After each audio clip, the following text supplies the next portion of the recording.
চোখে নিচে বেশ জ্বালা পোড়া হচ্ছে। শোয়া থেকে চট করে উঠে বাইরে বেরিয়ে এলো সারফারাজ। অভিরূপ বিল মিটিয়ে পেছন পেছন এলো। এরপর ছোট গলায় বলল, তোর জন্য একটা ফ্ল্যাটের ডেটের বুকিং দিয়েছি, হোটেল লেগাল্যান্ড। একদিকে চোখের যন্ত্রণা, অন্যদিকে অভিরূপের ব্লাইন্ডেড, দুই মিলিয়ে সারফারাজের মস্তিষ্কে চির বেরিয়ে উঠল। লম্বা লম্বা পা ফেলে গাড়িতে উঠে বলে উঠল, কতবার বলবো মেয়ে মানুষের প্রতি আমার কোনো ইন্টারেস্ট নেই। নাছর বান্দা ভঙ্গিতে অভিরূপও হুড়মুড়িয়ে পাশের সিটে বসতে বসতে কাঁদো কাঁদো গলায় বলল, এমন বলিস না, একদম মরিচা পুপ্রো। $2000 দিয়ে রেস্টুরেন্ট বুক করেছি। কতটা কস্টলি তুই একবার ভেবে দেখ। পুরো টাকা নিজের অ্যাকাউন্টে থেকে দিয়েছি। তুই না গেলে জান কচলাবে টাকা হারানোর যন্ত্রণায়। প্লিজ ওয়ান টাইম, এই জন্য রিকোয়েস্ট করছি, জাস্ট ওয়ান টাইম। হো, আমি তোকে বলেছি মেয়ে খোঁজ আমার জন্য। কখনো দেখেছিস কোনো মাফিয়া টাকা পয়সা, টাকা পাওয়ার বিজনেস এসব ছেড়ে মেয়ে মানুষের হাফ প্যান্টের তলায় বাধা পড়তে? জিভ কেটে অভিরূপ বলল, সে কিসের তোলা ফোলা বলছিস? মুখে একটু লাগাম তো দে। তো বিদেশি মেয়েদের আঁচল আছে যে সেখানে বাধা পড়বো? অভিরূপ খপ করে সারফারাজের পা চেপে ধরে বলে উঠল, তুই না গেলে আমি তোর পা ছাড়বো না। প্লিজ একবার যা। ভালো না লাগলে আর কোনোদিন জোর করবো না, প্রমিস। অভিরূপের পাগলামো দেখে তপ্ত শ্বাস ফেলল সারফারাজ। এরপর বলল, কয়টায়? চট করে পা থেকে উঠে সিটে হেলান দিয়ে বসে অভিরূপ বলে উঠল, আর সন্ধ্যা 7টায়, টেবিল নম্বর 11। গাড়ি স্টার্ট করতে করতে সারফারাজ বলল, ঠিক আছে যাব। আর এল সালভাদর থেকে কোনো কল এসেছে? কিছু বলেছে ওরা? নিজের ফোন চেক করতে করতে অভিরূপ চিন্তিত গলায় বলল, তুই কি ড্যানির সাথে ওই ফোনের বিজনেসের ডিল করতে যাচ্ছিস? সালভাদর কতটা ডেঞ্জারাস জায়গায় জানিস তো নাকি? অভিজ্ঞ হাতে স্মুথলি ড্রাইভ করতে করতে সারফারাজ বলে উঠল, আমার বন্দুক বেচতে পারলেই হলো। ওখানে কে কার প্রাণ নিচ্ছে সেটা আমার দেখার বিষয় নয়। নিজের ফোন আরেকটু ঘেটে অভিরূপ বলে উঠল, সালভাদর কতটা ডেঞ্জারাস জায়গা জানিস তো নাকি? ড্যান এখনো কোনো অ্যান্সার পাঠায়নি। অলরেডি সে ডেভিল কিং নামক কোনো ব্যক্তির সাথে চুক্তি করতে আছে। শুনেছি লস অ্যাঞ্জেলেসের নামকরা ওয়েনপন বিজনেসম্যান সে। একদম লাইসেন্স করা দীর্ঘদিন ব্যবসায় তার শুধু তাই নয়, এলসিডি আর কোকাইনের বিশাল বিজনেস তার। তাকে ফেলে তোর প্রস্তাব ড্যান মানবে কিনা কে জানে। গাড়ির স্পিড আরো এক ধাপ বাড়িয়ে সারফারাজ বলল, নাম জানা জরুরি। একই বনে দুটো সিংহ রাজা হয়ে থাকতে পারে না। সারফারাজের চোখ দুটোতে ভয়ানক ক্রোধ দেখা গেল। এই ক্রোধের হেতু খুঁজে পেল না অভিরূপ। দুজন দুজনের জায়গা থেকে বিজনেস করছে, যে পরে ভীমরুলের বাসায় ঢিল ছোড়ার দরকার কি? তবু অভিরূপ ইতস্তত করে বলল, অযথা ঝামেলা পাকানোর দরকার কি? কারণ এই ডেভিল কিং আরো মাস 6 আগে আমার রাশিয়ান ডিলারকে ফুসলেছে। কায়দা করতে না পেরে আমার উপর অ্যাটাক পর্যন্ত করেছিল। কিছুদিন আগে হাতে যে গুলি লেগেছিল এটাও তারই কাজ ছিল। অবাক হয়ে অভিরূপ শোধায়, আমাকে কিছু জানালি না যে? তোকে ইচ্ছে করেই বলিনি। নিজের চিন্তা অন্যের উপর চাপানো আমার ধাতে নেই। আর কোনো কথা হলো না দুজনের। ঝকঝকে রাস্তা মারিয়ে চলতে লাগলো কালো রঙের রোলস রয়েস ড্রপ টেইল। রাস্তা কাঁপিয়ে দৌড়ে চলা গাড়িটির পানে অবাক হয়ে তাকিয়ে রইল রাস্তার মানুষজন। পৃথিবীর সবচাইতে দামি গাড়ি এটি, যার মূল্য প্রায় $30 মিলিয়ন। এমন দামি গাড়ি জেনে চালাচ্ছেন কি তার পরিচয়? ধীরে ধীরে নিজের ব্যাগপত্র বই খাতা গুছানো শুরু করেছে রূপকথা। হাতে আর বেশি সময় নেই, মাত্র 5 দিন। এরপর চলে যেতে হবে অজানা গন্তব্যে। দীর্ঘদিন বাদে নেলির সাথে দেখা হবে, সেই খুশিতে কিছুটা উচ্ছ্বসিত রূপকথা। ব্যাগে নিজের দরকারি জিনিসগুলো ভরতে ভরতে হঠাৎ গত সন্ধ্যার কথা মনে পড়ল রূপকথার। মানুষটা কেমন অদ্ভুত, কিসব মেসেজ পাঠিয়েছে তাকে। অজানা অচেনা মানুষকে কেউ এমন বার্তা পাঠায়? অবশ্যই ভুল তারই। যে পড়ে লোকটার সাথে এহেন মজা করা ঠিক হয়নি। রূপকথা তাৎক্ষণিক লোকটিকে ব্লক করেছে, কিন্তু আরও কয়েকটা প্রোফাইল থেকে লাগাতার মেসেজ এসেই চলেছে। শেষমেশ বাধ্য হয়ে নিজের আইডি ডিঅ্যাক্টিভ করে রেখেছে রূপকথা। সুফিয়ান বা রেখা কারো কাছে বিষয়টি শেয়ার করেনি সে। নেহাত সামান্য ঠুনকো বিষয় ভেবেই চুপচাপ রয়েছে। আদেও কি এটা ঠুনকো বিষয়, নাকি ভয়ানক কিছু অপেক্ষা করছে সামনে? কিরে, কি ভাবছিস? রেখার ডাকে হকচকিয়ে ওঠে রূপকথা। এরপর নিজেকে ধাতস্থ করে বলে ওঠে। ঢাকায় গিয়ে কি কি করব তার একটা হিসেব করছি মা। মেয়ের কথায় রেখা অতটা পাত্তা দিলেন না। হাতের তেলের বাটি টেবিলে রাখতে রাখতে বললেন, তখন বললে মাথা ব্যথা করছে, এরপর সেই যে রুমে ঢুকলি আর তো বের হলি না। সামনে একটু বস তো, মাথায় তেল পানি দিয়ে চুল টেনে দেই, দেখবি আরাম লাগবে। রেখার কথায় ভাবনা ফেলে একটা ছোট টুল টেনে নিচে বসলে রূপকথা। রেখা অতি যত্নে রূপকথার চুলে বিলি কাটতে কাটতে শুধালেন, আমাদের সারা এই কদিন থাকতে কষ্ট হবে না তোর? হবে তো মা, কিন্তু যেতে তো হবে, তাই না? আর আমি নিজেকে একাকে একটু সময় দিতে চাই। প্লিজ মা, মন খারাপ করো না। রেখা এই প্রসঙ্গে আর কথা বললেন না। প্রসঙ্গ পাল্টে বললেন, যাবার আগে চল একদিন শপিংয়ে যাই, কিছু জামা কাপড় কিনে নিয়ে গেলে সুবিধা হবে তোর জন্য। রূপকথা মাথা ঝাঁকিয়ে বলল, ফুপি বলেছে ঢাকায় চিটাগাংয়ের থেকে ভালো কাপড় পাওয়া যায়, এখান থেকে আপাতত কিনবো। এমন সময় কুলসুম এলো, হাতে ঠান্ডা শরবত। দুই হাতে সে শরবত রূপকথার সামনে এগিয়ে বলল। কুলসুমের হাতে শরবত দেখে কপাল কুঁচকে রূপকথা শুধালো। চিনির বদলে লবণ দিয়েছিস, তাই না? কুলসুম তাৎক্ষণিক মাথা নাড়িয়ে বলল, তাহলে তুই এক ঢোক খেয়ে দেখা দেখি। এমন গরমের দিনে ভৈজ্ঞা মানুষের এমন বাড়াবাড়ি পছন্দ হলো না কুলসুমের। রূপকথার চোখে চোখ রেখে ঠোঁট টিপে বোঝালো সে লবণ নয়, চিনি দিয়ে শরবত করেছে। এরপর বহু কনফিডেন্সে এক চুমুক মুখে তুলে বহু কষ্টে গলধকরণ করে মুখ চোখ বিকৃত করে বলে উঠল। রূপকথা ধমকে বলে উঠল, তুই চিনি আর লবণের পার্থক্য শিখে তারপর শরবত বানাবি। ভয়ে ভয়ে কুলসুম শরবতের গ্লাস দিয়ে বিদেয়ী হতেই রূপকথা বলে উঠল, ও তোমার কাজে লাগে মা, ছাটাই কেন করছো না? রেখা রূপকথার মাথায় চুল টানতে টানতে বলল, বাদ দে মা, বাবাহীন মেয়েটা যাবে কোথায়, তাই রেখে দিয়েছি। বাবা মায়ের কথা মনে পড়তেই সেদিনের সেই ভয়াবহ অ্যাক্সিডেন্টের কথা মনে পড়ল রূপকথার। নিমেষে কেমন বুকের ছাতি কেঁপে উঠল, চোখ দুটো জ্বলে পরিপূর্ণ হলো। অ্যাক্সিডেন্ট থেকে মনে এলো সারফারাজের কথা। সব মিলিয়ে হৃদয় বিষিয়ে উঠল। অসহনীয় যন্ত্রণা গ্রাস করল চারপাশ থেকে। প্রত্যেকটা মানুষের আবছা চেহারা চোখে ভাসল, সে সাথে কানে বাড়ি খেলো। আমি খুব শীঘ্রই ফিরে আসবো রূপকথা। সে পর্যন্ত তুমি লক্ষ্মীর মেয়ে হয়ে থেকো, নইলে আর কোনোদিনও ফিরবো না। মুহূর্তেই চোখ থেকে খসে পড়ল জল। সঙ্গোপনে রেখাকে বুঝতে না দিয়ে সেই জল মুছে কম্পিত গলায় রূপকথা শুধালো। আমি কি পাজি মেয়ে মা? রেখা তড়িৎকথ রূপকথার মাথায় চুমু খেয়ে বলল, তুই আমার লক্ষ্মী মেয়ে। রূপকথার রেখার উত্তরে নিজেকে নিজেই মনে মনে জিজ্ঞেস করল, তবে সারফারাজ ফিরে না কেন? সিয়েরা ফরেস্ট এ শহরের তুলনায় একটু আগেই যেন দিনের আলো ফুরিয়ে যায়। সূর্যের আলো ফোরাতেই চারপাশ থেকে নেকড়ের হাউলিং, শিয়ালের ডাক আর নিশাচর প্রাণীর ভয়ানক স্বর ভেসে আসতে থাকে। চারপাশ কেমন হঠাৎই ভুতুড়ি লাগতে শুরু হয়। বাতাসহীন সিয়েরা অরণ্যে হঠাৎই ছোট আলপাইন গাছের চিরল পাতাগুলো খচখচ শব্দে নড়ে উঠল। সেই সাথে সারফারাজের খোলা জানালা দিয়ে কেমন অদ্ভুত ফসফস শব্দ ভেসে আসছে। বেডরুমে ব্লাইন্ড ডেটে যাওয়ার জন্য তৈরি হচ্ছিল সারফারাজ। এমন সময় এর অদ্ভুত শব্দ তাকে বিরক্ত করল। স্বাভাবিক মানুষের কাছে এই শব্দটা হুট করে শুনলে অধিক ভয়ের মনে হবে, কিন্তু সারফারাজ কেয়ারই করল না।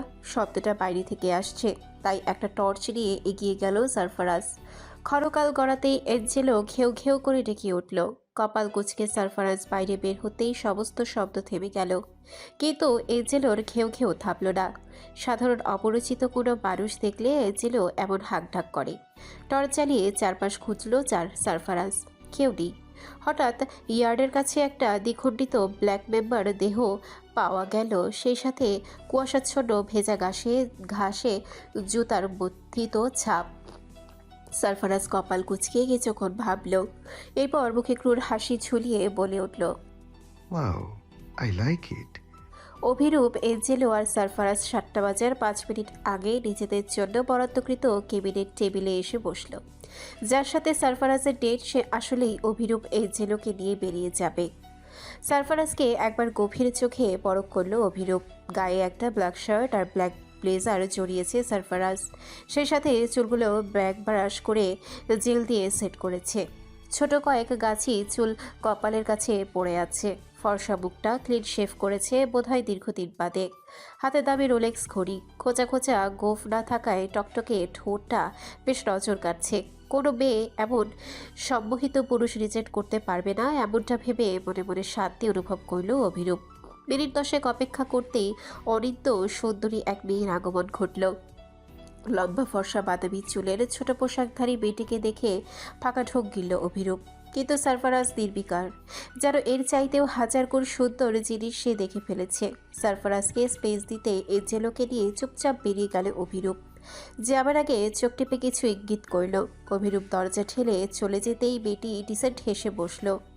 ভদ্রতার খাতিরে উঠে পর্যন্ত দাঁড়ালো না সারফারাজ। এতে মেয়েটি একটু ভ্যাবাচাকা খেল। ধীরে ধীরে মেয়েটি তার পরিচয় দিতে লাগলো, কিন্তু সারফারাজ এবারও মুখ খুলল না। মেয়েটি নিজের সৌন্দর্যের পাশাপাশি শারীরিক সৌন্দর্য দর্শন করাতে চাইল সারফারাজকে। গভীর চোখে মেয়েটির পানে নজর বুলিয়ে সারফারাজ বলে উঠল, I am impressed. Will you be my bed partner? মেয়েটি সারফারাজের প্রস্তাবে খানিক বাঁকা হাসল। এবার ছোট পোশাক টেনে ঠুনে নিষিদ্ধ অঙ্গের আকর্ষণ বাড়িয়ে নেশাগত গলায় শুধালো। সারফারাজ বিচেল হেসে বিড়বিড় করে বলল, রক্তের পিপাসা বড্ড করে চেপেছে। বাংলা বুঝল না মেয়েটা, তাই ঠোঁটের হাসি রেখা অব্যাহত রেখে শুধালো। সারফারাজ প্রত্যুত্তর না করে হাত বাড়িয়ে বলে উঠল, my house is empty, don't waste time darling. ঘড়ির কাঁটা 11টার ঘরের দিকে জানান দিল তার সময়। নিস্তব্ধ সিয়েরা ফরেস্টে সেই ঢং ঢং ধ্বনি কেমন ভৌতিক আর গা ছমছমে ঠেকল। কুয়াশার ভারী আস্তরণ চারপাশে ধূম্র জলের ন্যায় বিস্তার লাভ করেছে। হুতুম প্যাঁচা আর নাম না জানা ভয়ানক স্বরওয়ালা নিশাচর প্রাণীগুলো কেমন বেসুরে আহত গলায় অবিরত ডেকে চলেছে। বৃহৎ পাখা ঝাপটিয়ে দূরে কোথাও পালাতে চাইছে তারা, কিন্তু কেন? কুয়াশার জাল আরেকটু যখন ঘন হয়ে এলো আলপাইন এলাকায়, ঠিক তখনই সারফারাজের গাড়ি এসে থামলো বাড়ির ফ্রন্ট ইয়ার্ডে। মেয়েটিকে গাড়ি থেকে নামার অনুরোধ করতেই প্রশস্ত হেসে নেমে দাঁড়ালো সে। এরপর সারফারাজ চলে গেল পার্কিং স্পেসে। ফিরল মিনিট 5 পর। মেয়েটি তখনও আগের জায়গাতেই স্থির দাঁড়ানো। বিমুক্ত হয়ে সারফারাজ বিলাসবহুল বাড়িটা পরখ করছে সে। বাঁকা হেসে মেয়েটির সম্মুখে এসে দাঁড়ালো সারফারাজ। এবার কিছু বুঝে ওঠার আগেই এক ছটকায় তাকে কোলে তুলে নিজের বেডরুমের অভিমুখে চলতে লাগলো। মেয়েটি সারফারাজের গলা জড়িয়ে অদ্ভুত চোখ জোড়া পড়ার চেষ্টা করলো, কিন্তু ওই ভয়ানক চোখের ভাষা পড়া কি এতটাই সহজ? সারফারাজের মনের ভেতর আসলে কি চলছে তার কিছুটি ঠাহর করতে পারল না মেয়েটি। কিয়ৎক্ষণ গড়াতে নিজের অন্ধকার বেডরুমে নরম বিছানায় মেয়েটিকে ছুঁড়ে ফেলল সারফারাজ। অল্প কোকিয়ে উঠল মেয়েটি। সুইচবোর্ড হাতড়ে কক্ষ ফকফকে আলোয় পরিপূর্ণ করল সারফারাজ। এরপর গায়ের শার্টের বাটন খুলতে খুলতে মেয়েটির উদ্দেশ্যে বলে উঠল, take off your clothes baby. সারফারাজের শীতল গলার কথায় মেয়েটি একটু ডরে উঠল, কিন্তু গায়ের কাপড় খুলল না। এতে সারফারাজ মেয়েটির অগোচরে বাঁকা হাসল। হঠাৎ শোয়া থেকে উঠে খপ করে সারফারাজের কলার চেপে ধরে ঠোঁটে ঠোঁট ছোঁয়াতে চাইল মেয়েটি, কিন্তু কৌশলে এড়িয়ে গেল সারফারাজ। এরপর গায়ের শার্ট পেছাতে ছুঁড়ে ফেলে পাশে থাকা ডিভানে আয়েশ করে বসল। সারফারাজের মোহনীয় শরীর মেয়েটিকে কেমন উন্মাদ করে তুলল। নিজের ধ্যান ভুলে অভুক্ত কুকুরের ন্যায় এগিয়ে গেল সারফারাজের পানে। এরপর সারফারাজের শক্ত অ্যাবসে হাতের আঙ্গুল বুলিয়ে মাদকতা মিশ্রিত কণ্ঠে বলে উঠল, লেট মি বি ক্রেজি। মেয়েটির কথায় সারফারাজের রক্তিম ঠোঁটের কোণে কেমন রহস্যজনক হাসির রেখা খেলে গেল, কিন্তু মেয়েটি তা খেয়াল করল না। সে যেন এখন এই দুনিয়াতেই নেই। ধীরে ধীরে সারফারাজ তার খাবার ন্যায় হাত বাড়ালো মেয়েটির পানে। অজানা সুখে মেয়েটি চোখ বুজে সারফারাজের পায়ের কাছে হাঁটু মুড়ে বসে রইল, কিন্তু যা ভেবে চোখ বুঝল তা যেন মুহূর্তেই দাবার চালের ন্যায় উল্টে গেল। মেয়েটির পানে কোনো আকাঙ্ক্ষার হাত বাড়ায়নি সারফারাজ, যা বাড়িয়েছে তাতে কেবল নির্মমতা আর নিষ্ঠুরতা। মেয়েটির বাদামি কোকড়ানো চুলের মুঠি বেশ শক্ত করে চেপে ধরেছে সারফারাজ। মেয়েটি ব্যথায় ঘুগিয়ে উঠে সারফারাজের পানে দৃষ্টি নিবদ্ধ করল। চোখ জোড়া কেমন চকচকে দেখাচ্ছে। কোনো শিকারীকে ঘায়েল করার পর একটা পশুর চোখের বড়ি যেমন নিষ্ঠুর হয়ে ওঠে, ঠিক তেমন। বেটি কিছু বুঝে ওঠার আগেই ডিভানের পাশ থেকে একটা বন্দুক বের করে বেটির কপালে তাক করে কিটকিটিয়ে হেসে উঠল সারফারাজ। এরপর গম্ভীর ভয়ানক গলায় শুধালো, হু সেন্ট ইউ ডিয়ার? বেটি এমন ভয়ানক কাণ্ডে কথা বলার ভাষা হারিয়ে ফেলল। তার কাছে মনে হচ্ছে স্বেচ্ছায় সে সিংহের খাঁচার সামনে এসে খাঁচার দুয়ার উন্মুক্ত করেছে। ভীত চোখে মুখে দ্রুত মাথা নাড়িয়ে বেটি ভাঙা কম্পিত গলায় বলল, I don't understand you. বেটির বেকাবু অবস্থায় সারফারাজ একচোট হাসল, বেজায় বিশ্রী আর ভয়ঙ্কর সে হাসির শব্দ। এমন সুদর্শন পুরুষের এমন ভয়ঙ্কর বিশ্রী হাসি যে কারোর জন্য অবাক করা। বেটির গাল থেকে গলদেশ পর্যন্ত রিভলভারের নল স্লাইড করতে করতে হঠাৎ বেটির বক্ষদেশে হাত ঢুকিয়ে দিল সারফারাজ। এহের কাণ্ডে বেটি ফুপিয়ে কেঁদে উঠল, কিন্তু তাচ্ছিল্য হাসল সারফারাজ। বুকের ভেতর থেকে একটা ধারালো ব্লেড বের করে এর দম ফাটানো হাসল সারফারাজ। এরপর গর্জে ওঠা গলায় শুধালো, are you going to kill me with this small weapon? লুকিয়ে রাখা ব্লেড সারফারাজের হাতে দেখে গলা শুকিয়ে উঠল বেটির, তবুও নিজেকে সামলে উত্তর করল, It's not for killing you, darling. Just for my safety. বেটির কথায় আরেক চোট হাসল সারফারাজ। এরপর চুলের বসি ধরে বেটিকে দাঁড় করিয়ে জাবার নিচে হাত ঢুকিয়ে উরুর কাছ থেকে বের করে আনলো আরেকটি ব্র্যান্ড নিউ রিভলভার। রিভলভারটা হাতে নিয়ে ঠোঁট উল্টে ভ্রু উঁচিয়ে সারফারাজ বলল, ওয়াও, নাইস গান। বেটি এবার নিজেকে বাঁচানোর জন্য কোনো সাফাই গাইল না। নিজের সেফটির জন্য মুহূর্তেই এক ঘুষি মেরে দিল সারফারাজের চোখে। ঘুষির তোড়ে কিছুটা সটকে দাঁড়ালো সারফারাজ। মুহূর্তেই নিচের কোমর থেকে একটা ধারালো চাকু বের করে সারফারাজের দিকে তাক করে গেল সে। এবার যেন নিজের চূড়ান্ত নির্দয়তা দেখালো সারফারাজ। কৌশলে কবজা করে বেটির হাত চেপে ধরে কপাল বরাবর শুট করে দিল। নিমিষে পেছন দিকে চিত হয়ে পড়ে গেল বেটি। রক্তের ধারায় সারফারাজের কক্ষের সফেদ কার্পেট রঙিন হলো। বেটির নিথর দেহের পানে তাকিয়ে ঠোঁট কামড়ে নাক ফুলিয়ে সারফারাজ বলে উঠল, See how I fucked you, bitch. কথাটি বলে সেই লাশটি গিয়ে পুনরায় ডিভানে গিয়ে বসলো সারফারাজ। এরপর একটা সিগারেট ধরিয়ে চোখ বুঝিয়ে হেলান দিল। কিছুক্ষণ পর এঞ্জেলোকে নিয়ে সেখানে উপস্থিত হলো অভিরূপ। বেটি নিষ্প্রাণ দেহ আর সারফারাজের কিছুই হয়নি এমন ভঙ্গিতে অভিরূপ ব্যস্ত গলায় শুধালো, ডেকে এনে মেরে দিলি? সিগারেটে লম্বা টান দিয়ে সারফারাজ ঠান্ডা গলায় বলল। নয়তো এখানে আমার লাশ থাকতো। অভিরূপ যেন নির্বাক হলো এমন কথায়। একটা অচেনা মেয়ে সারফারাজকে কেন মারতে চাইবে? এদিকে এঞ্জেলো ঘেউ ঘেউ করে সমানে ডেকে চলেছে। হয়তো বেটি নিথর দেহ তার ভালো লাগছে না। সবকিছু উপেক্ষা করে সারফারাজ শুধালো, ব্লাইন্ড ডেটের ব্যবস্থা কার মাধ্যমে করেছিস? অভিরূপ চট করে উত্তর দিল। ডেভিনের মাধ্যমে। তাচ্ছিল্য হেসে সারফারাজ বলল, কাল ওকে বাড়িতে ডাক, অজগরের কাবাব খাওয়াবো। অজগরের কাবাব কথাটি শুনে পেট গুলিয়ে বমি পেল অভিরূপের। তবুও বুক চেপে ধরে শুধালো, ঘটনা খুলে বল। মেয়েটির হাতে যে স্পাইডার ট্যাটু দেখেছিস, ওটা ওই ডেভিল কিং এর গ্যাংয়ের। এই ট্যাটুর মানে জানিস? অভিরূপ নিঃশব্দে মাথা নড়ল। সারফারাজ সিগারেট ফুঁকতে ফুঁকতে বলল, ধীরে ধীরে শিকারীকে ফাঁদে ফেলে তার জীবন নিয়ে নেয়া। একটা গ্যাংয়ের ট্যাটুর সাথে আর একটা গ্যাংয়ের ট্যাটুর কোনো মিল পাবি না তুই। এই ট্যাটু আমার এরিয়ার কারোর নেই। মেয়েটি এখানকার নয়, সে লস অ্যাঞ্জেলেসের। তুই কিভাবে জানলি? বিস্ফোরিত চোখে জানতে চায় অভিরূপ। কথার তো ওনার হাতে ট্যাটু দেখে। এই ট্যাটু লস অ্যাঞ্জেলেস ঘুরতে গিয়ে দেখেছি আমি। ওকে কেউ পাঠিয়েছে আমাকে শেষ করার জন্য। এমনকি সে আমার প্যালেসের চারপাশে চক্কর কেটে সুযোগ খুঁজেছে যদি কোনোভাবে আমাকে এখানেই শেষ করা যায় সেই আশায়। কিন্তু বিষাক্ত মাম্বা তাকে বিফল করেছে। অভিরূপ ভয়ার্ত কণ্ঠে বলল। তাহলে কি হবে এবার? পাকা হেসে সারফারাজ উত্তর করল, আমাকে মারা এত সহজ নয় রে বন্ধু। মরার আগে ঘাতককে মেরে তবেই আমি মরবো, কারণ হেরে যাওয়া একদম পছন্দ নয় আমার। আজ 19 তারিখ। সকাল থেকেই ব্যস্ত সময় কাটলো রূপকথার।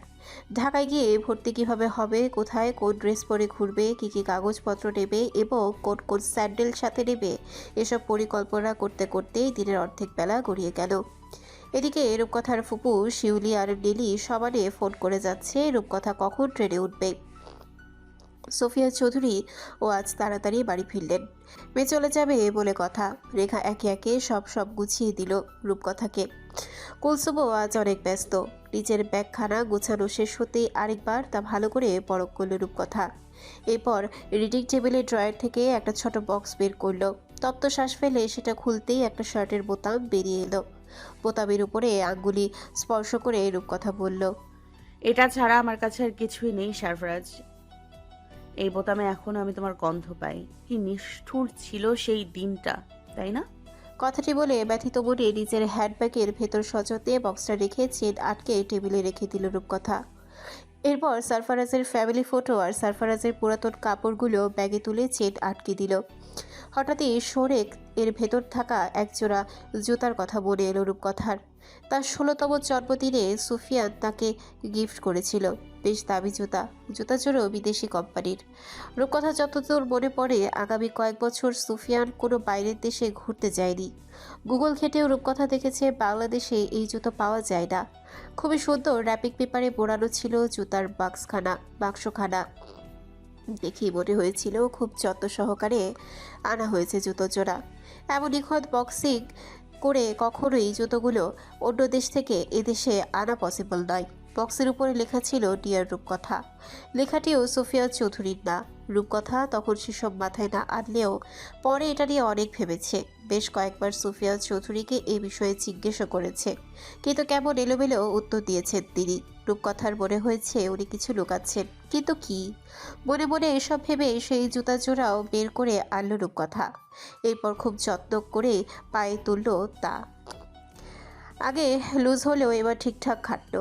সুন্দর এক জোড়া স্নিকার্স। রূপকথা ভাবলো এই জুতা পরে কলেজ করবে সে, তাই খুব যত্নে সেগুলো ব্যাগে ভরল। এরপর অপেক্ষা করতে লাগলো যাত্রার। 7টার দিকে রূপকথাকে নিয়ে সুফিয়ান আর রেখা ছুটল চিটাগাং স্টেশনের অভিমুখে। যাবার বেলায় কুলসুম রূপকথাকে জড়িয়ে ধরে কাঁদল। এই প্রথম কুলসুমের জন্য বেশ মায়া হলো রূপকথার। নিজের কিছু জুতো আর ড্রেসের মালিক করে খুশি করলো কুলসুমকে। এরপর ঘর ছেড়ে বেরিয়ে এলো। নির্ধারিত সময়ের আগেই প্ল্যাটফর্মে এসে উপস্থিত হলো তারা। রেখা ফ্যাচ ফ্যাচ করে কাঁদলেন। তাতে বিরক্ত হলেন সুফিয়ান। স্ত্রীকে মৃদু ধমকে বললেন, কি হচ্ছে? কি এসব? মেয়ে কি মহাকাশে যাচ্ছে? 2 দিন পর তো আমরাও যাচ্ছি। এত কান্নাকাটির কি আছে? ব্যাকুল মহিলা মানুষ। স্বামীর ধমকে আঁচলে চোখ মুছে কান্না বন্ধ করলেন রেখা। সোফিয়া নিজের বোনকে ফোন করে রূপকথার যাত্রা সম্পর্কে জানালেন। মেয়ের যাতে এই 2 মাস কোনো প্রকার কষ্ট না হয় তারও হুমকি দিলেন। এরপর ব্যাগপত্র নিয়ে রূপকথার কেবিনে তুলে দিলেন। আরও কিছু আলাপচারিতার ট্রেন ছাড়ার সময় এলো। রেখাকে নিয়ে সোফিয়া ট্রেন থেকে নামার প্রস্তুতি নিলেন। যাবার আগে বেগে আরও কয়েক দফা সতর্ক বাণী ছুঁড়ে সবকিছু বুঝিয়ে নেমে গেলেন। সোফিয়ান আর রেখা প্রস্থান নিতেই রূপকথার মন ভার হলো। খুব করে কান্নাও পেল, কিন্তু নিজেকে শক্ত রাখলো। হুইসেল বাজিয়ে ট্রেন ধীরগতিতে নড়ে উঠল। চাকাগুলো একটু সচল হতেই হুড়মুড়িয়ে কে যেন লাফিয়ে উঠে গেল ট্রেনের ভেতর। এরপর কেবিনের দরজা ঠেলে ভেতরে প্রবেশ করে সিটে বসে দম ছাড়ল। আকস্মিক আগন্তুকের আগমনে কপাল কুঁচকে রূপকথা ধমকে বলে উঠলেন, এই, আপনি কে? আমার কেবিনে কি করছেন? রূপকথার বিহিস্বর লোকটির কানে গেল না।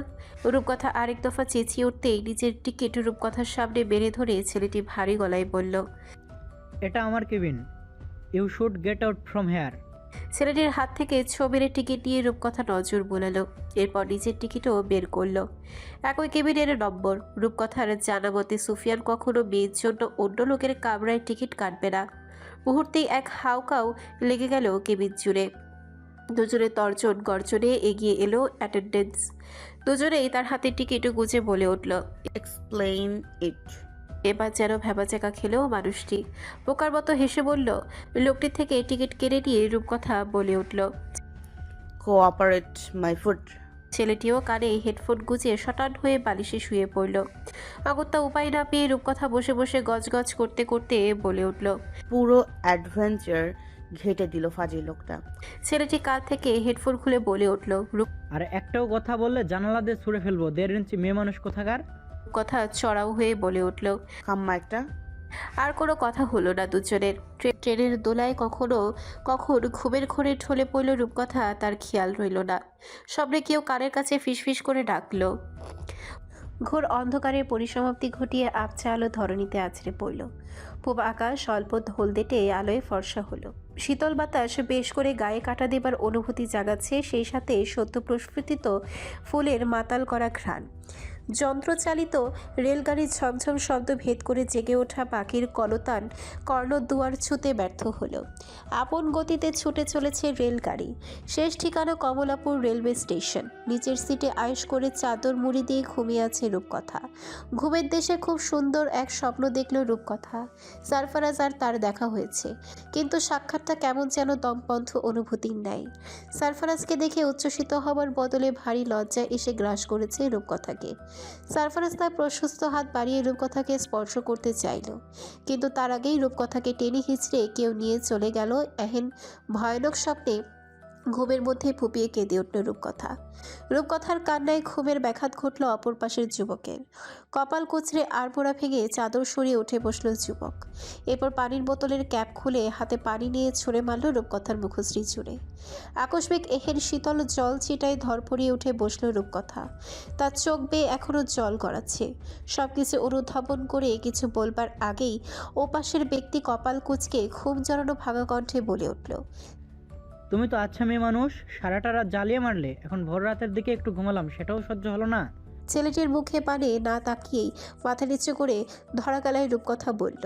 দুঃখিত, ইচ্ছে করে এমনটি করিনি। ছেলেটি সিটে হেলান দিয়ে বসে রসিকতা মিশ্রিত গলায় বলে উঠল। সুদর্শন পুরুষদের দেখলে মেয়েরা এমনই করে, সব জানি। ছেলেটির ওভার কনফিডেন্স দেখে রূপকথা শুকনো হাসল। এরপর ছেলেটির চোখে চোখ রাখতেই হৃদয় কেঁপে উঠল। নিজের জামা খামচে ধরল সর্বশক্তি প্রয়োগ করে। ভয়ানক চোখ জোড়ার পানে তাকিয়ে নীরবে অশ্রুদানা গড়িয়ে পড়ল বড় বড় চক্ষুকুল ঘেঁষে। বুকে জমানো কান্নাগুলো দলা পাকিয়ে কণ্ঠটালি পিষিয়ে তুলল। রূপকথার এহেন অবস্থায় যুবক ঘাবড়ে গেল। কোনো প্রত্যুত্তর করবার আগেই রূপকথা বলে উঠল, এত কথা আমি বুঝতে চাই না ফারুক সাহেব, আপনি আমাকে মানুষের ফ্রেশ অর্গান সাপ্লাই দেবেন, এটাই শেষ কথা। জানেন তো বিদেশে এটার অনেক দাম। কথাটি বলেই তাৎক্ষণিক দৃষ্টি সরিয়ে নিল রূপকথা। সামনে বসা ছেলেটির চোখ দুটো সারফারাজের মতো, কিন্তু হুবহু নয়। এ চোখের মণিটা কমন, সচরাচর দেখা যায়, কিন্তু সারফারাজের চোখের মণি ছিল অন্যান্য ভিন্ন। এমন চোখ আর কোথাও দেখেনি রূপকথা।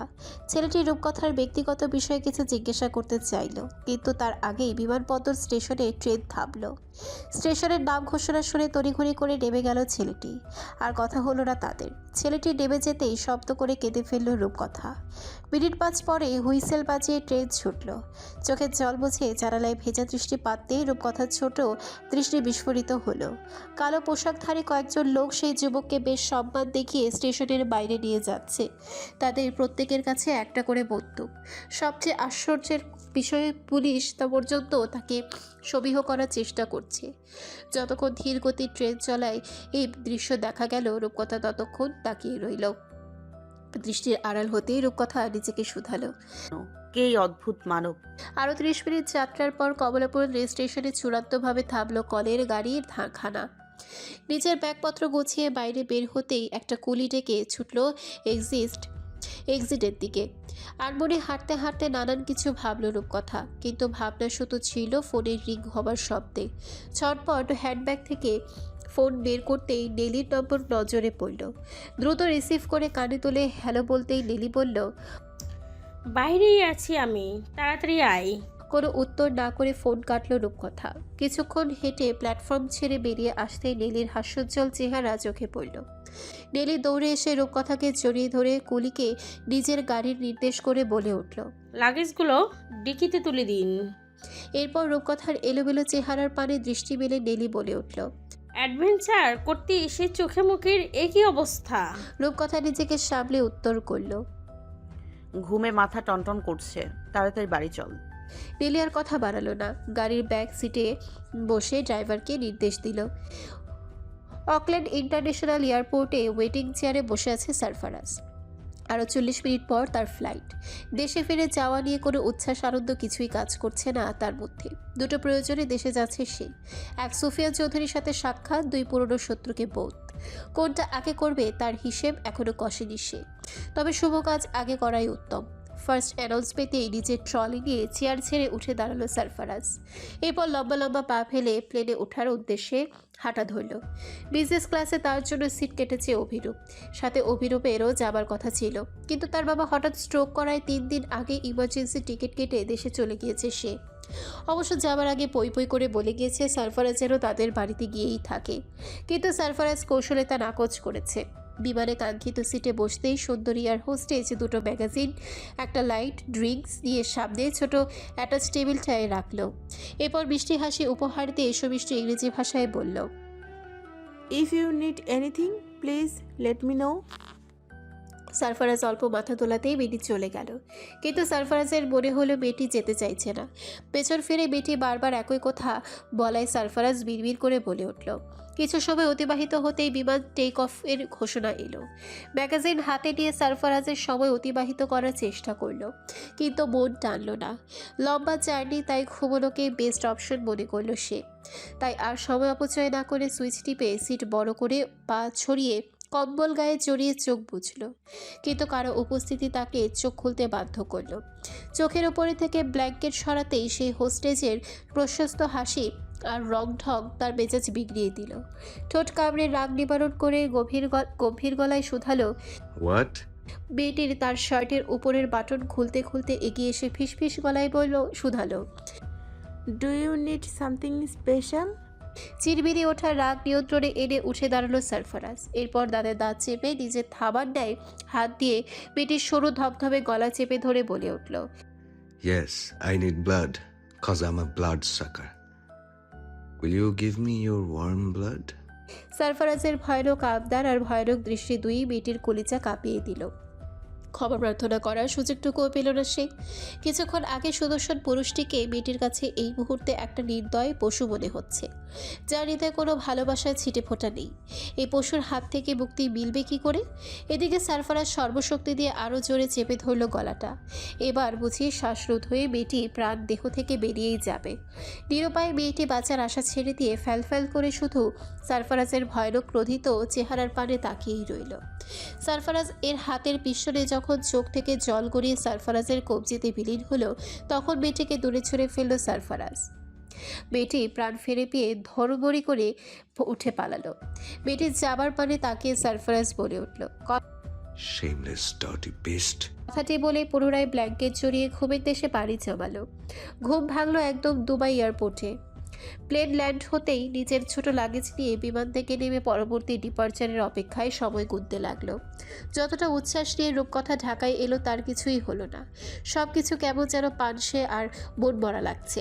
রেখার সাথে লম্বা সময় ধরে ভিডিও কলিং করেও মন ভালো হলো না।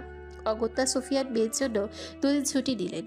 বাবা মা মিলিয়ে ঘন্টার পর ঘন্টা ভিডিও কলিং করে মন ভালো করার চেষ্টা করল রূপকথার, কিন্তু সব কিছুরই ফলাফল শূন্য। সুফিয়ান বহু জিজ্ঞাসাবাদ করে মন খারাপের হেতু জানতে চাইলেন, কিন্তু রূপকথা মুখ খুলল না। অগত্যা নিরুপায় হয়ে সুফিয়ান বললেন, তোর ফুপুর থেকে টাকা নিয়ে ইচ্ছে মতো শপিং কর। শপিং করলে মেয়েদের মন ফুরফুরে হয়। রূপকথা এটাকে ভালো আইডিয়া মনে করে রাজি হলো। শেষমেশ আরও বেশ কিছু কথা বলে সুফিয়ান আর রেখা ফোন কেটে দিল। ফোন কেটে মনে মনে সুফিয়ান বলে উঠল, তোর মন খারাপের হেতু আমি জানি না, কিন্তু এই মন খারাপকে প্রশ্রয় দিলে তোর এই অমঙ্গল হবে। বাবা হয়ে সেই অমঙ্গল কি করে হতে দেই আমি? বিকেলের দিকে ফ্রেশ একটা ঘুম দিয়ে ফুরফুরে হয়ে বিছানা থেকে উঠল রূপকথা। এরপর মুখ হাত ধুয়ে ড্রয়িং রুমে এলো। ডেলি আর শিউলি বিকেলে নাস্তা বানানোর কাজে ব্যস্ত। রূপকথাকে দেখতে পেয়ে তার ফুপা আমজাদ হায়দার বলে উঠল, কমিশনারের মেয়ের মুখ দেখা গেল তবে। কেন রে বাবা, আমরা কি তোর বাবা মায়ের থেকে কম ভালোবাসি তোকে? এত মন খারাপের কি আছে? রূপকথা শুকনো হেসে প্রত্যুত্তর করল, আসলে তা নয় ফুপা, শরীরটা ভালো লাগছিল না এই কদিন, তাই ঘরে রেস্ট নিলাম। ডেলি একটা কফি মগ রূপকথার সামনে এগিয়ে বলে উঠল, আব্বু টাকা দাও। মামা বলেছে রূপকথাকে নিয়ে শপিংয়ে যেতে, পরে তোমার অ্যাকাউন্টে পাঠিয়ে দেবে। আমজাদ হায়দার সম্মতি জানিয়ে বললেন। কখন যাবে? রূপকথা কফিতে চুমুক দিয়ে বলল। আজ যাব না ফুপা, কাল দুপুরের পর যাব। আজ আপনার ছাদ বাগানের সময় কাটাবো। আমজাদ হায়দার বেশ খুশি হলেন রূপকথার কথায়। বহু যত্নের এই ছাদ বাগান তার। বিভিন্ন দেশি বিদেশি ফুল ফল এর গাছ লাগিয়েছেন তিনি সেখানে। কেউ সেই বাগানে গিয়ে একটা ফুল দেখে বা ফল খেয়ে সুন্দর রিভিউ দিলে আমজাদ হায়দার বেলুনের মতন ভুরভুর করে ফুলে যান। বেশ সরল মনের মানুষ কিনা। বিকেলের নাস্তা তাড়াতাড়ি খাওয়া শেষ করে রূপকথা আর নেলি ছুটল 3 তলার ছাদে। পেছন পেছন শিউলি আর আমজাদ এলেন ছুরি নিয়ে। চুই ঝাল লাগিয়েছেন ছাদের এক পাশে। রূপকথা চুই ঝাল দিয়ে গরুর মাংসের ঘন ঝোল খেতে চেয়েছে, ওটাই কেটে নিতে এসেছে শিউলি। ছাদ বাগান পুরোটাই ফুলে ফলে ঢলে রয়েছে। এক কোণে সুন্দর দোলনা পাতা। দোলনায় বসলে ছাদের দুই পাশে নজরে পড়ে। খুঁজে খুঁজে আনার গাছ থেকে একটা পাকা আনার ছুরি দিয়ে ফাটিয়ে রূপকথার হাতে দিলেন আমজাদ। কালো রসালো দানা মুখে পুড়ে রূপকথা আবেশের চোখ বুজে বলে উঠল। আপনাকে সেরা ছাদ কৃষকের অ্যাওয়ার্ড দিতে ইচ্ছে করছে ফুপা। বিলিভ মি, এত মজার আনার কোনো দিন খাইনি। রূপকথার প্রশংসায় ছাদ থেকে লাফাতে ইচ্ছে করল আমজাদ হায়দারের। খুশিতে গদগদ হয়ে সেও রূপকথার সাথে তাল মেলালো। শিউলি সঙ্গোপনে হাসলেন স্বামীর এহেন সরল মানুষই দেখে। আমজাদ দৌড়ে গিয়ে একটা বড় আখ আর কিছু কাঁচা মিঠা আম দিয়ে এলেন। আমগুলো ছোট করে কেটে একটা ছুরিতে ভরে রূপকথার সামনে এগিয়ে বললেন। তোমরা খাও, আমি নামাজে যাব, রাতে কথা বলবো, ঠিক আছে? রূপকথা সায় জানাতে আমজাদ সিঁড়ি বেয়ে নেমে গেল। ছাদের নরম শীতল বাতাস, ফুল ফল আর সন্ধ্যার আগ মুহূর্ত স্নিগ্ধ প্রকৃতি রূপকথার মন ভালো করে দিল নিমিষেই। আরও কিছুক্ষণ সময় ছাদে কাটিয়ে রূপকথা নীলির উদ্দেশ্যে বলল। একটা সিক্রেট আছে তোর সাথে আমার। সবাই একটা 12 মাসি পেয়ারা গাছ থেকে পাকা পেয়ারা ছিঁড়ে কামড় বসিয়েছে নীলি। রূপকথার এহেন কথায় পেয়ারা খাওয়া থামিয়ে অবাক হয়ে ধীর গলায় বলে। কি সিক্রেট? রামপুরা যাবি? ওইখানে কেন? হারিয়ে যাওয়া মূল্যবান কিছু খুঁজতে। শাহ আমানত বিমানবন্দরে বিমান ল্যান্ড করতেই লাগেজ নিয়ে বেরিয়ে এলো সারফারাজ। ঢাকা এয়ারপোর্ট তাকে টানলো না কেন জানি। এয়ারপোর্টে নেমেই পরিচিত বাতাসের সুঘ্রাণে চোখ বুজে ফেললো সারফারাজ। কতদিন পর এ শহরে তার পায়ের ধুলি পড়ল কে জানে। লম্বা তপ্ত কম্পিত শ্বাস ফেলে চোখে কালো রোদ চশমা লাগিয়ে বেরিয়ে এলো সারফারাজ। এরপর একটা ট্যাক্সি বুক করে বলে উঠল। Police commissioner office. ঘড়িতে সকাল 9:30। ঝকঝকে নীল আকাশ আর ফকফকে ধরনী। গত রাতে বোধ হয় সামান্য বৃষ্টিও হয়েছে। গাছপালা ফুল ঘাস সবকিছু কেমন চকচকে দুটি ছড়াচ্ছে। হালকা রোদের উত্তাপে মাটির সোদা গন্ধ নাকে লাগছে বেশ করে। চারিপাশে শীতল মৃদু বাতাস। রোদের তেজ খুবই মিয়ানো। সুফিয়ান চৌধুরী আজ একটু দেরি করে নিজ কার্যালয়ে এলেন। অফিসে ঢোকবার আগ মুহূর্তে লম্বা চওড়া কাউকে পিঠে মুড়ে দাঁড়িয়ে থাকতে দেখে কিছুটা কপাল কুঁচকালেন। এরপর তেমন গুরুত্ব না দেখিয়ে ভেতরে ঢুকতে চাইলেন, কিন্তু পেছন থেকে কেউ ভরাট কণ্ঠে ডেকে উঠল। স্যার। পুরশালী আভিজাত্য ভরা কণ্ঠে সুফিয়ান চৌধুরী মুহূর্তে পাথরের মতো দাঁড়িয়ে পড়লেন। যুবকের গলার ভারী স্বর সুফিয়ান চৌধুরীর হৃদয়ে কেমন ভীতির উদ্রেক করল। তবুও নিজেকে ধাতস্থ করে ফিরে তাকালেন কমিশনার। এরপর অপেক্ষারত যুবকের পানে দৃষ্টি নিবদ্ধ করে ধীর পায়ে এগিয়ে এলেন। সুফিয়ান চৌধুরী নেহেন ভীতির মানে বুঝল না যুবক, বরং সে উচ্ছ্বসিত গলায় প্রশ্ন ছুড়ল। রূপকথা কেমন আছে? নিশ্চয়ই অনেক বড় হয়ে গেছে, তাই না? আশেপাশে তাকিয়ে যুবকের হাত টেনে নিকটস্থ ক্যাফেটেরিয়ার দিকে অগ্রসর হলেন সুফিয়ান চৌধুরী। এবার এক কর্নারে আসন পেতে বসে যুবকের সিট নির্দেশ করে বলে উঠলেন। বস। নির্দেশ পেতে আনুগত্যের ন্যায় বসল যুবক, মুখে এখনো প্রশস্ত হাসি। সুফিয়ানকে দেখে ক্যাফেটেরিয়ায় ওয়েটার মেনু এগিয়ে জিজ্ঞেস করলেন। কি অর্ডার করবেন স্যার? এসিওয়ালা ক্যাফেতে কেমন দরদর করে ঘামলেন সুফিয়ান। সামনে বসা যুবক চোখের কালো রোদ চশমা সযত্নে টেবিলের পাশে রেখে ভারী গলায় বলল। স্যারকে কোল্ড কফি দাও, চিনি অবশ্যই কম দেবে, ওনার সুগার ইস্যু আছে। ওয়েটার মাথা নাড়িয়ে চলে যেতেই অল্প খুক করে কাশলেন সুফিয়ান চৌধুরী। এরপর একটা টিস্যু দিয়ে কপালে জমা বিন্দু বিন্দু ঘাম মুছে বলে উঠল। কবে এসেছিস? কিছুক্ষণ আগে। কেন? এবার কিছুটা অপ্রস্তুত হলো যুবক, কিছুক্ষণ নীরব থেকে বলে উঠল। মাকে খুঁজতে। তোর মা এখানে নেই সারফরাজ, আর এভাবে হরহামেশা আমার সাথে যদি তুই দেখা করতে আসিস তবে আমার পরিণতি কি হতে পারে জানিস তো নাকি? সুফিয়ান চৌধুরীর কথায় খানিক দমে গেল সারফারাজ। মানুষটা নিজের জীবন উৎসর্গ করে তাকে বাঁচিয়েছিল। এই সরল মানুষটাকে কখনো কলঙ্কিত করতে চায় না সারফারাজ, কিন্তু তবুও কেন জানি বারবার তার কাছে ফিরে আসতে ইচ্ছে করে, একটু কথা বলতে ইচ্ছে করে। কিন্তু কেন, উত্তর খুঁজে পায় না সারফারাজ। মাথা নিচু করে তপ্ত শ্বাস ফেলে একটা রঙিন বক্স সুফিয়ান চৌধুরীর দিকে এগিয়ে সারফারাজ শুধায়। রূপকথার আমাকে মনে আছে? সারফারাজের প্রশ্নে মুখ কালো করে ফেললেন সুফিয়ান। এরপর এদিক সেদিক তাকিয়ে বললেন, তোকে কতবার বলবো সারফারাজ, এই টুকুন বাচ্চা দুদিনের পরিচয়ে কাউকে মনে রাখতে পারবে? কিছুদিন পরেই তোকে রূপকথার ভুলে গিয়েছে। তোর সাথে কাটানো একটা মুহূর্ত তার মনে নেই। কতগুলো বছর ধরে একই প্রশ্ন আর একই উত্তর শুনে দিয়ে যাচ্ছি, তবুও তুই সে একই প্রশ্নই করিস বারবার। কথাটা কেমন যেন তীরের ফলার মতো সারফারাজের হৃদয়ে বিঁধল। চোখ দুটো লাল হয়ে উঠল, খচখচে যন্ত্রণা হচ্ছে তাতে। তবুও নিজেকে সামলে সারফারাজ বলল, মন মানতে চায় না। আচ্ছা বাদ দিনিস সেসব, এখানে রূপকথার প্রিয় চকলেটস আছে, ওকে দিয়ে দেবেন প্লিজ। সুফিয়ান অন্যদিকে মুখ ঘুরিয়ে বললেন, এসব এখন আর রূপকথা পছন্দ করে না, বুঝিস তো। আজকাল কার্মি ছেলে স্বাস্থ্যের প্রতি ভীষণ কনসার্ন। সুফিয়ানের কথায় শুকনো হেসে বক্সটা কম্পিত হাতে গুটিয়ে নিজের কাছে নিয়ে এলো সারফারাজ। এরপর বলল, বছর 2 আগে যে ডায়েরিটা দিয়েছিলাম সেটা রূপকথা পড়েছে? সুফিয়ান যেন আজ অগ্নি পরীক্ষা দিতে বসেছে। কেমন হাইপার টেনশন কাজ করছে মস্তিষ্ক জুড়ে। উচ্চস্বরে চিৎকার করে ধমকাতে ইচ্ছে করছে সবাইকে, তবুও তাতে দাঁত চেপে স্বাভাবিক গলায় বললেন, ডায়েরি দিয়েছি, ভেতরে লেখা পড়ে আমাকে বলেছে সারফরাজ নামক কাউকে তো চিনি না বাবা।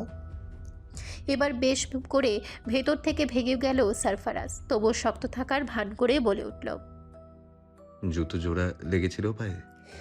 মনে মনে বেশ বিরক্ত হলেন এসব অবান্তর প্রশ্নে সুফিয়ান চৌধুরী। তারপরও জোর করে টেনে টেনে বললেন। সুফিয়ান চৌধুরীর বলা প্রত্যেকটি কথা সারফারাজের হৃদয়কে ক্ষতবিক্ষত করে তুলল, কিন্তু লেশমাত্র মুখে ফুটিয়ে তুলল না সারফারাজ। শেষমেশ বহু ইতস্তত করে অপরাধী ন্যায় বলে উঠল, একবার দেখা যাবে ওকে? সুফিয়ান ফট করে বলল, এখানে তো সে থাকে না আর, ডাক্তারি পড়তে ঢাকায় চলে গেছে। অনেক মেধাবী বুঝলি, একদিন দেশের নামকরা ডাক্তার হবে।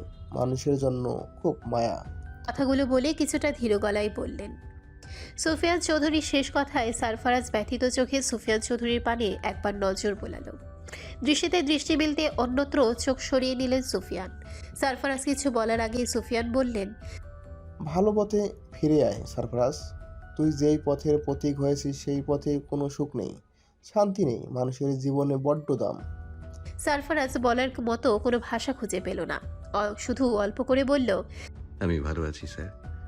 তত তোর মতো নির্দয় নয়, তুই পাপ করছিস সারফরাজ, তুই ঘোর পাপী। কাউকে নিষ্পাপ রাখার জন্যই পাপী হয়েছিলাম আমি। আর বসল না সারফারাজ। বুকটা অসহনীয় ব্যথায় জর্জরিত হচ্ছে ক্রমশ। চকলেটের বক্স বুকে চেপে ধরে উঠে দাঁড়ালো সারফারাজ। এরপর সুফিয়ান চৌধুরীর উদ্দেশ্যে বলল, একটা ফেরারি আসামিকে খেয়েই বা মনে রাখবে বলুন? আমিও না। বলতে বলতে সারফারাজেরও গলা ধরে এলো। বাকি কথা আর শেষ করতে পারল না সারফারাজ, শুধু বলল, আপনার মূল্যবান সময় নষ্ট করার জন্য দুঃখিত। রূপকথা ডাক্তার হবে শুনে খুব খুশি হলাম। আমি ওর সুন্দর ভবিষ্যতের জন্য আপনাকে আমানত স্বরূপ ওকে দিয়েছিলাম। সে ভালো আছে, সুরক্ষিত আছে জেনে ভালো লাগছে। কিন্তু বিশ্বাস করুন, মেয়েটিকে সে ছাই দিতে মোটেও ইচ্ছে করেনি। আমি চাইলে জেল ভেঙে পালিয়ে যেতে পারতাম, কিন্তু আমার জন্য ফুটফুটে বাচ্চার ভবিষ্যৎ নষ্ট হোক তা চাইনি। আসছি, এটাই আমার শেষ বাংলাদেশ আসা। আমাদের আর দেখা হবে না স্যার। শেষবার একটা অনুরোধ করতে চাই, রাখবেন? সুফিয়ান অপরাধীর ন্যায় বললেন, কি? রূপকথার একটা ছবি দেখতে পারি? সুফিয়ান তড়িৎ ফোনকে ঘেটে ডিআইজি সাহেবের মেয়ের জন্মদিনের একটা ছবি বের করে সারফারাজের সামনে মেলে ধরে বলে উঠলেন। এই যে। লম্বা সময় নিয়ে ছবিটি দেখে সারফারাজ ব্যথিত গলায় বলল, পুরো চেহারাই পাল্টে গেছে। ছোটবেলার সাথে কোনো মিল নেই, কিন্তু খুব সুন্দর হয়েছে। ফোন সরিয়ে নিতে এলোমেলো পায়ে বিদায় জানিয়ে ক্যাফেটেরিয়া থেকে বেরিয়ে এলো সারফারাজ। এরপরই সে ট্যাক্সির কাছে এসে ড্রাইভারের উদ্দেশ্যে বলে উঠল, হোটেলে চলুন। সারফারাজের যাবার পানে তাকিয়ে সুফিয়ান চৌধুরী বলে উঠলেন, তুই আমাকে ক্ষমা করে দে সারফরাজ, এতগুলো মিথ্যে বলার আমি সত্যি লজ্জিত। সেই সাথে মনের কাছে বিরাট অপরাধী। জানিস তো, পৃথিবীর সবচাইতে স্বার্থপর, লোভী আর মিথ্যেবাদী বাবারা হয়। তোকে কি করে বলতাম তোর জন্য রূপকথার পাগলামি। আমি কিছুতেই রূপকথা আর তোর দেখা করতে পারিনি। রূপকথা তোকে ছাড়তে না চাইলেও তখন কি হবে বলো তো? কোনো ফেরারি দাগি খুনি কি একটা নিষ্পাপ মেয়ের জীবন স্থান নিতে পারে? মেয়ের সুরক্ষায় আমি ঢাল হিসেবে নিজের বুক পেতে দিয়েছি, রাজি আছি। তার জন্য বিবেকের কাঠগড়ায় যদি হাজার হাজার বার দাঁড়াতে হয় তবুও কোনো আপোষ করব না আমি। দুপুরে সূর্য যখন একদম তীর্যকভাবে কিরণ দিচ্ছে, ঠিক সেই সময় নিজেদের ভর্তির সকল কার্যক্রম শেষ করে ডিএমসি মাঠ প্রাঙ্গণে এসে উপস্থিত হলো রূপকথা আর নীলি। রূপকথা নীলিকে বাসায় ফেরার তাগাদা দিতেই সে বলে উঠল, চলো আমার সাথে। কোথায়? অবাক হয়ে শোধায় রূপকথা। নীলি দাঁত বের করে হেসে বলে ওঠে। নীলির আবদারে রূপকথা হাত ছাড়ি দিয়ে বলে উঠল, এই গরমে এসব আবল তাবল খাবো না আমি। নীলি ছাড়বার পাত্রী নয়, সে তার ক্রেভিংসে অটল থেকে বলে উঠল, আরে গাধি, ওখানে গেলে কিউট কিউট ডাক্তার দেখা যাবে, মন ভালো হয়ে যাবে 1 মিনিটেই। তাড়াতাড়ি চল, তখন আরও গরম লাগবে না দেখিস। নীলির লুচু মার্কা কথায় রূপকথা দাঁত চেপে বলে উঠল। খালি ছেলে মানুষের প্রতি এত ইন্টারেস্ট কেন? কথা বলতে বলতে দুজনেই ক্যান্টিনে পৌঁছে গেল। রূপকথা কিছুই অর্ডার করলো না, শুধু একটা জুস ব্যতীত। কিন্তু নীলি অনেক কিছু অর্ডার করে কাঙ্ক্ষিত টেবিলে এসে বসলো। এরপর অপেক্ষা করতে লাগলো খাবারের আশায়। কিছু সময় গড়াতে একজন ছেলে এসে তাদের খাবারগুলো টেবিলে সার্ভ করলো। ধোয়া ওঠা খিচুড়ি দেখে চোখ বড় বড় করে হামলে পড়ল নীলি। রূপকথা সেদিকে পাত্তা না দিয়ে জুসের স্ট্রতে অল্প চুমুক দিয়ে এদিক সেদিক তাকিয়ে দেখতে লাগলো। এমন সময় হঠাৎই রূপকথার চোখ বিস্ফোরিত হলো, সেই সাথে কাশতে কাশতে নাকে মুখে জুস উঠে গেল। নীলি রূপকথার এহেন তামাশায় কপাল কুঁচকে শুধালো। রূপকথা নিজের আঙ্গুলি নির্দেশ করতে অপোজিট বিল্ডিংয়ে নজর দিল নীলি। খুব সুদর্শন এক যুবক কিছু ডক্টরের সাথে কথা বলতে বলতে সামনের দিকে হেঁটে চলেছে। তার সাথে হসপিটালের ডিন এজাজ চৌধুরীকেও দেখা যাচ্ছে। যুবককে দেখে নীলির চোখে যেন সর্ষে ফুল ফুটল। রূপকথা নীলির হাতে চিমটি কেটে বলে উঠল, ট্রেনে যেই অদ্ভুত ছেলেটার কথা বলেছিলাম, এই সেই ছেলে। সম্বিত ফিরে পেয়ে নীলি অবাক গলায় বলল। রূপকথার চোখে মুখে বিরক্তি ফুটিয়ে বলল, ছেলেটা দেখতে যেমন আসলে তেমন নয়, কেমন যেন রহস্য মানব। নীলি ঠোঁট কামড়ে হেসে বলে উঠল। রূপকথা সেদিক থেকে চোখ সরিয়ে বলে উঠল, কেমিস্ট্রি রসায়ন শেষ হলে তাড়াতাড়ি বাসায় চল। হোটেলে সারাদিন কাটিয়ে সারফারাজ ঢাকায় যাবার জন্য ইমার্জেন্সি ফ্লাইট টিকিট কাটলো। নিজের জন্মভিটায় দীর্ঘদিন যাওয়া হয় না। ওখানে বিশাল বড় বাড়ি আছে তাদের, বাবা মায়ের শেষ স্মৃতি আছে। সারফারাজ ভেবেছে বাড়ির সমস্ত স্মৃতি কুড়িয়ে নিয়ে ক্যালিফোর্নিয়ায় চলে যাবে চিরদিনের জন্য। এই নিষ্ঠুর মাতৃভূমিতে আর কোনো দিন ফিরবে না সে। মনে মনে কথাগুলো ভেবে হোটেল রুমের নরম বিছানা ছেড়ে উঠে দাঁড়ালো সারফারাজ। এরপর লাগেজে করে আনা দুটো ড্রেস, জুতো, বেলি ক্লিপ আর চকলেটসগুলো ডাস্টবিনে ছুঁড়ে ফেলতে উদ্যত হলো, কিন্তু কোনো এক পায়ার পাথরে ফেলতে অপরাগ হলো। বুকে জমানো কষ্ট বুকে চেপেই সে ব্যাগ পুনরায় গুছিয়ে ঢাকার উদ্দেশ্যে বেরিয়ে এলো সারফারাজ। কিন্তু তার আগে একবার সুবাহান গগের হাভেলি দর্শন করলে বন্ধ হয় না। পরন্ত বিকেলে সুবাহান গগের বিশাল বাড়িটির সামনে এসে দাঁড়ালো সারফারাজ। দম্ভ নিয়ে সেই প্রাসাদ তুল্য বাড়িটি দাঁড়িয়ে থাকতো তা আজ কেমন জীর্ণ আর ভঙ্গুর। যেই হাভেলির গায়ে একটা পাখি পর্যন্ত বসতে ভয়ে পাখা ঝাপটাতো, তাতে আজ ছত্রাক শ্যাওলার বাস। তাচ্ছিল্য হেসে ঝোপঝাড় বাড়িয়ে উঠোনে প্রবেশ করলো সারফারাজ। কোলাহল আর হুঙ্কারে মুখরিত থাকা বাড়িটি এখন কেবল শুনশান নিস্তব্ধ। হঠাৎই ঝোপের ধারে কিছু নড়ে উঠল, তাতে সামান্য ভীত হলো না সারফারাজ। ঠোঁটে একটা সিগারেট ঠেসে ঘুরঘুর করতে করতে সিঁড়ি ধরল। কেমন মুখ ভেঙে কান্না পাচ্ছে।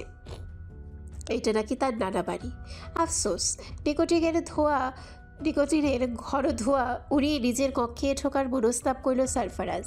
কিন্তু এই বাড়ি ঘিরে রূপকথার স্মৃতিগুলো মস্তিষ্ক কেমন বিক্ষিপ্ত করে তুলছে। বারবার রূপকথার খিলখিলিয়ে ওঠা হাসি, রূপকথার চিৎকার আর লুকোচুরির ছলে সারফারাজের নাম ধরে ডেকে ওঠা সব কেমন হৃদয়ে নাড়া দিয়ে হাউমাউ করে কাদার উদ্বেগ করতে চাইছে। শক্ত কঠিন পুরুষ সারফারাজের পাথর সম হৃদয় এবার খোলস ছেড়ে দগদগে ঘায়ে তাজা হলো। তাতে কেমন চুয়ে চুয়ে রক্তের ধারা প্রবাহিত হচ্ছে।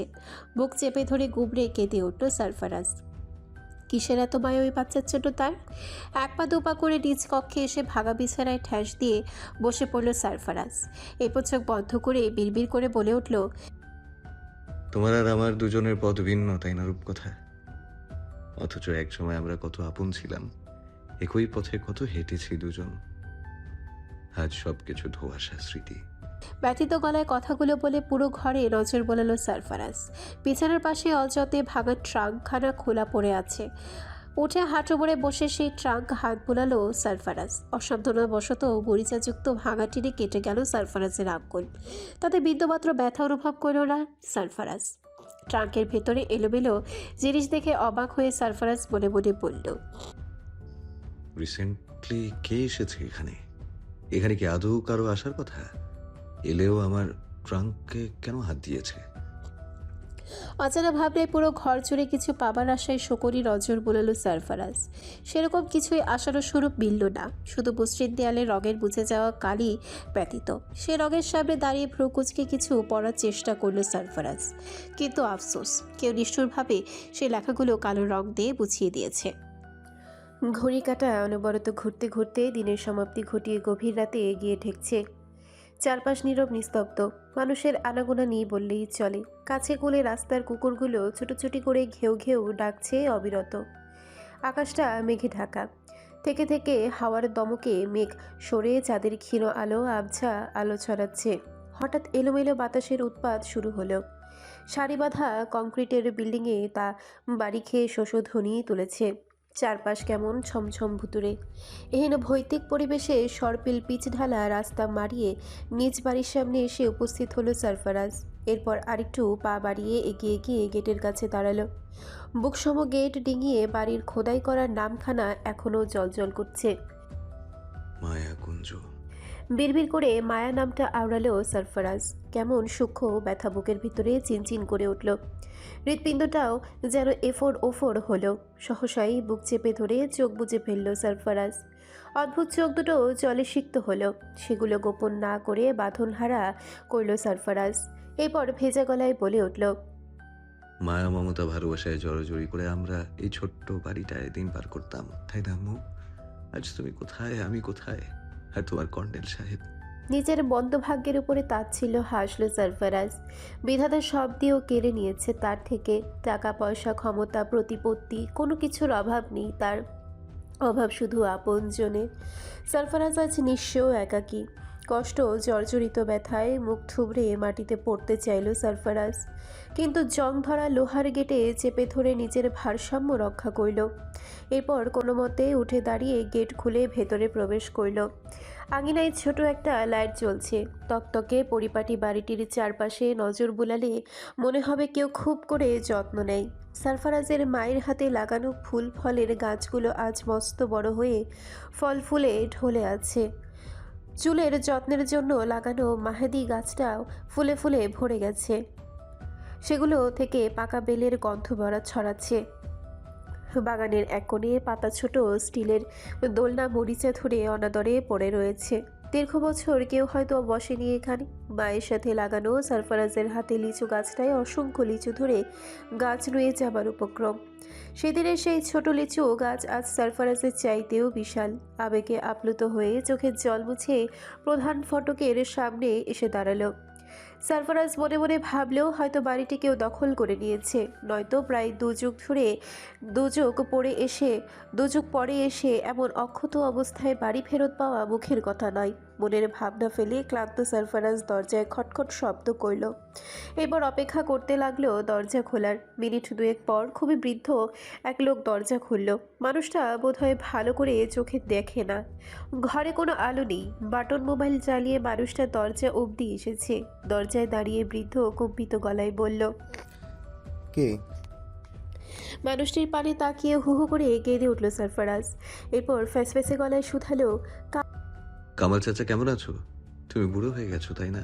কামাল চাচার শপথ হলে বৃদ্ধ হাত বাড়িয়ে সারফারাজের মাথা ছুঁল। এরপর বাচ্চা শিশুর ন্যায় মুখ ভেঙে কেঁদে বলল, সাবু নাকি? আমার সাবু বাবা আমার সামনে দাঁড়িয়ে আছে। সারফারাজ বৃদ্ধের হাত চেপে ধরতেই সারফারাজের বুকে হামলে পড়ল বৃদ্ধ কামাল। বয়সের ভারে শরীরটা কুঁচো হয়ে গেছে, চোখ দুটো প্রায় দৃষ্টিশূন্য। পূর্বের নরম কণ্ঠ আজ কম্পিত ভঙ্গুর। শ্বাসকষ্টটাও খুব বেড়েছে আজকাল। একটু কাঁদতেই কাশি উঠে গেল তার। সারফারাজ তাকে সামলে পিঠ চাপড়ে বলে উঠল, তোমাকে এই বাড়িতে পাবো কখনো ভাবিনি চাচা। বৃদ্ধ কামাল সিক্ত গলায় অভিযোগ করে বলতে লাগলো। সেই যে না বলে মাকে খুঁজতে বাড়ি ছাড়লে আর ফিরলে না। একদিন খবরে দেখলাম চট্টগ্রামের কোনো কমিশনারকে গুলি করে পালিয়েছ। আমার ছেলেকে নিয়ে সেখানে গিয়েও খুঁজেছি তোমাকে বাবা, পাইনি। তোমরা সবাই নিষ্ঠুরের মতো এই বুড়োটাকে ফেলে চলে গেলে। যেই দায়িত্ব ভার দিয়ে গেছো তোমার বাবা, তো ফেলে আমি কি আর যেতে পারি? 20 বছর ধরে খালি বাড়ি পাহারা দিয়ে যাচ্ছি। ছেলেমেয়েরা এসে প্রায়ই গালাগালি করে, বলে তোমরা সবাই মরে গিয়েছো। আমি নাকি মিথ্যে আশায় বাড়ি ধরে বসে আছি। এই দেখো আমার অপেক্ষা সফল হলো। আজ থেকে বিধাতা আমায় দায়মুক্ত করলো। ভেতরে এসো বাবা। কথাগুলো বলে সরফরাজকে টেনে ভেতরে নিয়ে গেলেন বৃদ্ধ। অন্ধকার কক্ষ থেকে সরফরাজ শুধালো। ইলেকট্রিসিটি নেই? বৃদ্ধ মোম খুঁজতে খুঁজতে বলে উঠল। দীর্ঘদিন বিল না দেওয়াতে লাইন কেটে দিয়েছিল। আমার ছেলেকে বলে কইয়ে কিছু টাকা পরিশোধ করে ওই সামনে লাইটটা চালু রেখেছি শুধু। বৃদ্ধ মোম জ্বালাতেই হলদেটে শিখায় পুরো ঘর আলোকিত হলো। সরফরাজ বসার ঘরটা নজর বুলালো একবার। সে আগের মতোই ঝকঝকে পরিপাটি। পুরাতন জিনিসগুলো এখনও নতুনের মতন। জায়গা জিনিস জায়গাতেই রয়েছে, নেই শুধু ঘরের মালিক আর মালকিন। হাতের ব্যাগ সোফার পাশে রেখে সরফরাজ বলে উঠল। আব্বুর জন্য যেই টাকাগুলো আসতো ওগুলো বন্ধ করে দিয়েছে? বৃদ্ধ অসহায়ের মতো উত্তর করল। পরিবারের সদস্য ছাড়া ওই টাকা তো আমি তুলতে পারিনি বাবা। প্রবল অপরাধবোধ কাজ করলো সরফরাজের ভেতর। একটা বৃদ্ধ মানুষ এতগুলো বছর তাদের স্মৃতি আগলে রেখেছে, আর তাকেই কিনা এমন কঠিন জীবনযাপন করতে হচ্ছে। বৃদ্ধের শোচনীয় অবস্থা থেকে সরফরাজ ব্যথিত হলো, সেই সাথে মাথা নিচু করে বলে উঠল। আমার এখন অনেক টাকা কামাল চাচা, তোমাকে আর কষ্ট করতে হবে না। টাকার চাদরে মুড়িয়ে দেবো তোমায়। বৃদ্ধ হাত নাড়িয়ে তাৎক্ষণিক বলে উঠল। আমি ভালো আছি বাবা, যা আছি আলহামদুলিল্লাহ।